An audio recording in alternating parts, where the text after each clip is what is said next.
One of the biggest factors for whether or not living in Atlanta is right for you is where you'll be working. If working from home is something that you have the opportunity to do, which is becoming very popular, then living in Atlanta might be the right choice. But if you'll be working in Atlanta and living in one of the suburbs, then it could be difficult living in this area. The problem is that 6 million people live in Metro Atlanta, and most of these people live in the suburbs. Actually, it's about 92% live in the suburbs and about 8% live in Atlanta. And then in the morning during rush hour, many of those residents who live in the suburb drive to Atlanta, which is why we regularly talk about the terrible traffic in Atlanta. All of the people who live in the suburbs and work in Atlanta are trying to get to Atlanta at the same time. And then in the evening, it's the same thing. All of the people who live in the suburbs are now driving to the suburbs from Atlanta, which causes terrible traffic, and it's mainly on the interstate systems. Roads like Interstate 75 and 85, 285,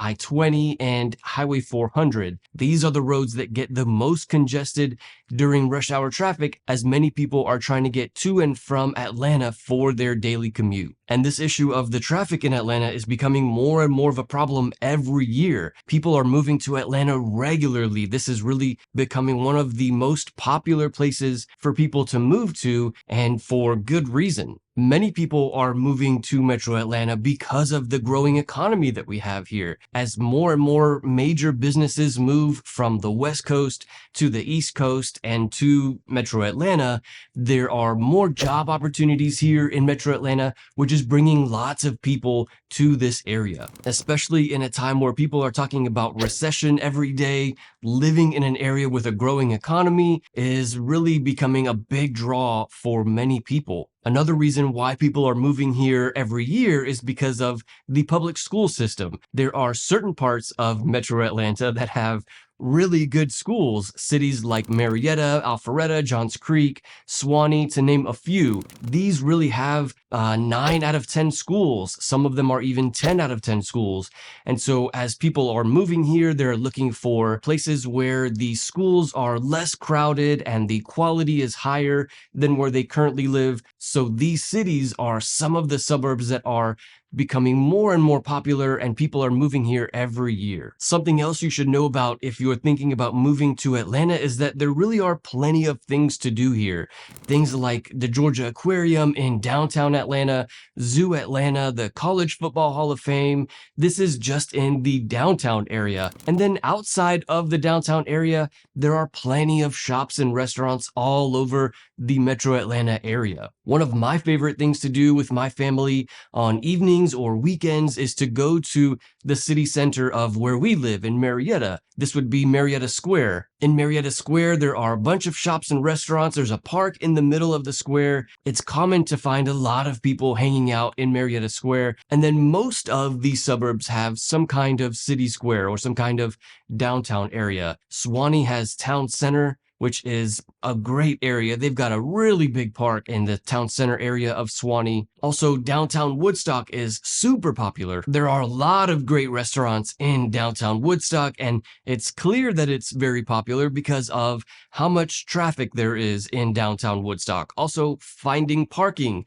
in downtown Woodstock can be a pain in the ass. So they're actually building a parking deck there in downtown Woodstock. They've been working on this parking deck for a long time, so not sure when it's going to be finished, but ideally, finally, this parking deck will be built and it will kind of alleviate the parking situation there. But it is very popular in downtown Woodstock, and so this is something that is common for many of the residents of these suburbs to do, is go and hang out in these town centers or the downtown areas. Another reason why so many people are moving here is because of the cultural diversity in Metro Atlanta. Decades ago, Metro Atlanta used to be not so culturally diverse. And so fortunately, we've come a long way in the last few decades. things like the Olympic Games in 1996, the airport in Atlanta being the busiest airport in the world. A lot of different factors have led to Metro Atlanta being a much more culturally diverse area. No longer is Metro Atlanta just one race or one kind of demographic. It is really a mixed bag of different cultures and different ethnicities, like Latin Americans like myself, who have come to Metro Atlanta to find lower cost of living and better job opportunities and a better place to raise their family. And so because of all of these factors, many people are moving to Metro Atlanta. However, there are certainly some downsides to living in Metro Atlanta, and there are downsides to living in any city. So when you're thinking about moving to a city, you certainly have to have a balanced view of what that city has to offer. And so let's talk about some of the red flags of Metro Atlanta and some of the downsides of living here so that you can have really the whole picture of what it's like living in Metro Atlanta. One of those red flags is that while the cost of living is oftentimes talked about as being a big draw for people who move to Atlanta, you should know that the cost of living has significantly increased here in Atlanta in the last few years. It's not like it was 5 years ago or even 2 years ago. As more and more people are moving to this area, the cost of living is increasing every year. Off the top of my head, I would guess that the cost of home prices has increased at least 25% in the last 2 or 3 years. That's a significant jump in 2 or 3 years. So people move here to Metro Atlanta and they think that they're going to find a 4,000 square foot home for $400,000. And that's really not the case anymore. Unfortunately, the average home price in Metro Atlanta is closer to $500,000. And if you're in one of the nice suburbs like Marietta or Alpharetta or Johns Creek, you're really looking at closer to $600,000 for an average home price. Now, you can find homes here as low as $400,000, maybe even $300,000, but it's not very common. And you're going to get a smaller home or an older home at that price point. So the average price point for a home has increased a lot, and it continues to increase every year. Another downside of living in this area is that while we do have a lot of trees and we have a lot of green space, and this is great, what comes with all of that is the allergens. And so like seasonal allergies becomes a big problem for a lot of people during the spring and apparently during the fall as well. So that's really a big downside for some people who are thinking about moving to this area. Also, we get a lot of rain in Metro Atlanta. We don't typically think of the South or Atlanta as being a rainy area, but Seattle, which we do think of as being a rainy area, gets an average of 38 inches per year of rain. In Metro Atlanta, we get an average of 50 inches per year. So significantly more than Seattle, but it's different. It's not like we are cloudy every day here in Atlanta. In Seattle, I think it's kind of like gloomy and cloudy throughout the year. Here in Atlanta, it's more like we have sunshine days and then we have days where it just absolutely pours rain.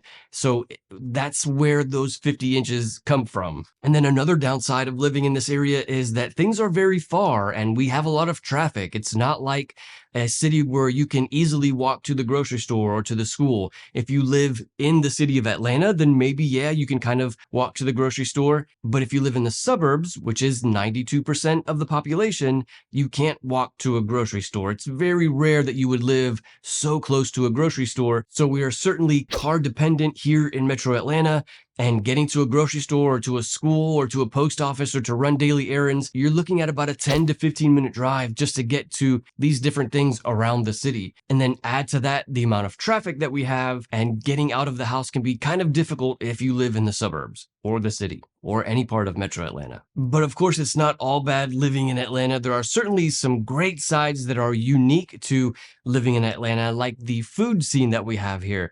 Because of the amount of cultural diversity that we can find, it's a great area to find lots of different options for restaurants. Like, it's a foodie paradise here in Atlanta because of all of the different options that we have for restaurants, and not just in the city of Atlanta, but even in the suburbs. So this is certainly something that is a benefit for people who live in Metro Atlanta. Also, the amount of green space that we have here in Atlanta, I can't overemphasize just how unique that is. Even though we regularly talk about that on this channel, People still come here from out of state and are surprised to see that there is trees and parks everywhere in Metro Atlanta. You typically think of a big city like Atlanta as being urban and like concrete everywhere, but that's really not the case in Atlanta. This city is often described as a city built in the woods or a city built in the forest, and that's because that's literally what it was. It was a forest of pine trees that they built a city in, and a lot of this green space remains. So the ability to have outdoor activities and find nature in Metro Atlanta is very easy. One of the biggest factors for whether or not living in Atlanta is right for you is the cost of living.